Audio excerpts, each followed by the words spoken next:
Uh, I mean, I know you sent me stuff to look at and you wanted me to read into it, but I haven't gotten too much into it, Okay. uh, to be honest. So, I'm obviously going to be hearing more about it as this week goes on. But I'll say this. I'll say even okay. Look, most people in Europe don't like Trump, so they're thrilled. But a couple of the thinking people, Sargon of Akkad, Academic Agent, and others actually are running some of the numbers. In fact, I'll put Academic Agent as a British person. I'll put that in the chat if anybody wants to see his video, where he went and looked at the voter turnout in places like Michigan, Pennsylvania, and Wisconsin. And do you want to guess what the turnout was for places like, let's start with Minnesota. Do you know what the turnout was for Minnesota? The voter turnout? No. 89.2%. Wow. Do you know what the voter turnout was for Wisconsin? I'm guessing like 90%. 87.9. In countries that have voting as a law, right? Australia, where it is against the law not to, you have to vote in Australia.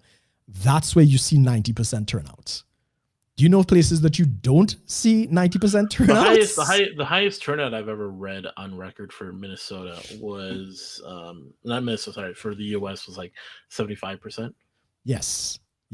Now, there's been jokes and stuff that I've seen on Facebook. People like, because Facebook constantly reminds you to vote. Yeah. Someone posted a meme about voting, and it's like, click here to get information on a vote. And absentee ballots are really easy to get. Yes, of course. I mean, I could probably print a few off now. No. Get in terms of like there is a so for me, I'll tell everyone kind of what happened with me. So I go to the website, I go to the official, I think it's there's an election website for it's a .us or it's a .gov. I go there, I enter in all of my info. They redirect me to my local to like the Minnesota website, and then I enter in like my driver's license number, my address, my social security number, my name, and all this stuff. They say, all right, we'll have we'll verify all this. They run it through the system, they verify it, and then they say, we'll have a ballot out to you within 2 weeks or something. Yes. Ballot comes in, I get it, I showed everyone the ballot, but then they send me this instruction thing. This doesn't have any, so they give me this.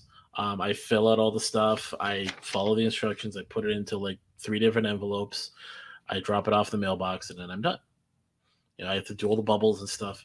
So for me, I'm thinking realistically, it's like just in terms of you being user friendly and accessible, you would expect probably a larger turnout because everyone is so just inundated with the idea of vote, and most people are just home all the time that they'll vote. Here's the issue. Here's the issue with that, right? It didn't happen anywhere else. Arizona, 75%. Miami, 66%. Nevada, 70%. Ohio, 70%. So we had the highest voter turnout? You had the highest in the swing states. It came up to close to 90% of the voter turnout. It is not reflected anywhere else in the country.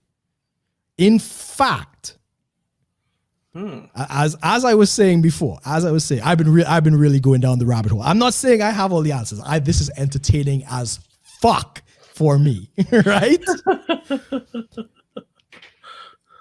In New York, which is liberal heartland, Trump outperformed Obama and Clinton, right?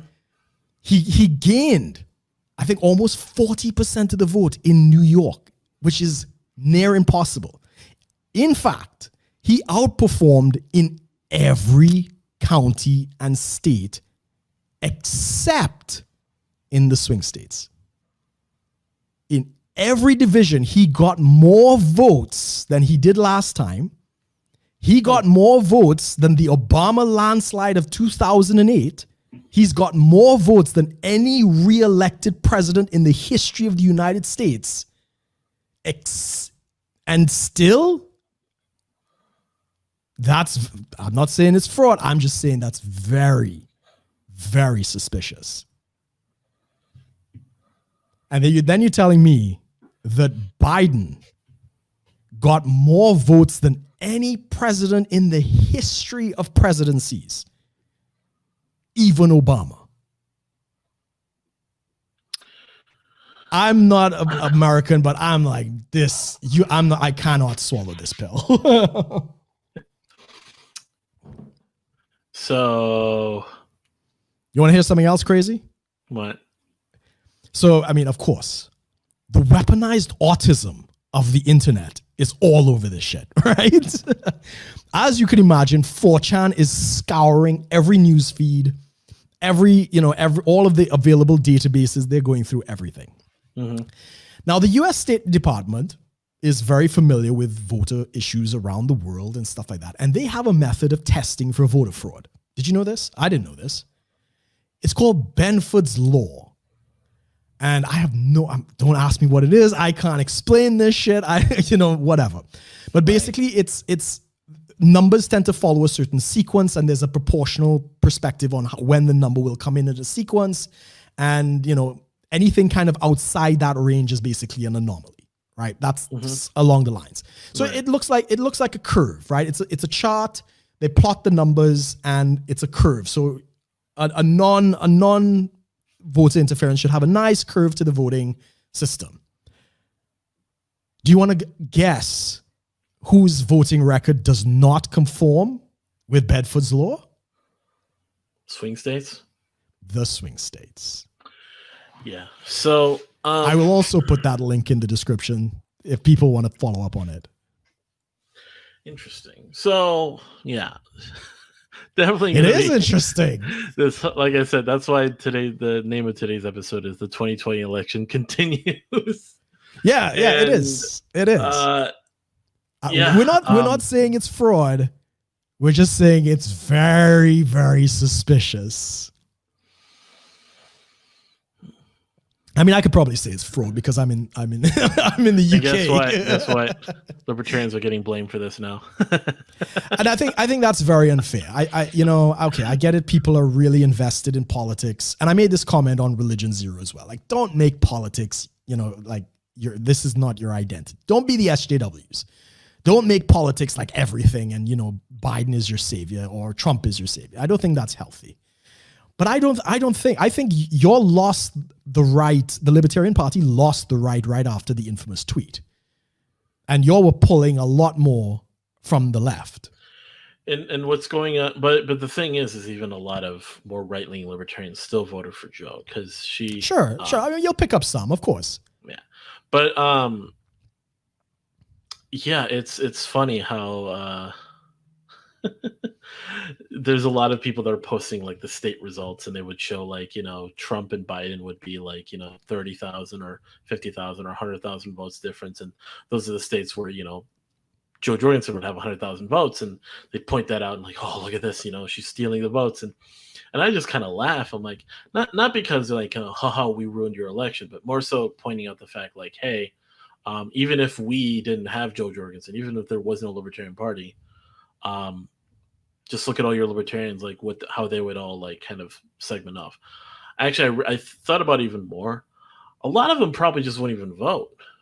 Most probably wouldn't. Yeah, I'd say I would estimate between like 60 and 70% of libertarians wouldn't vote. Who would vote for Jorgensen wouldn't vote. And then, so among that like 30 to 40% that would still vote, they would be split between the two. And that's practically within the margin of error. Or some of them would just, as a lull, just vote for Kanye. Like, it's just right. Even Kanye picked up his few votes and stuff like that. I don't think it's fair that they're demonizing the third party candidates. And it's because they did the same thing in 2016.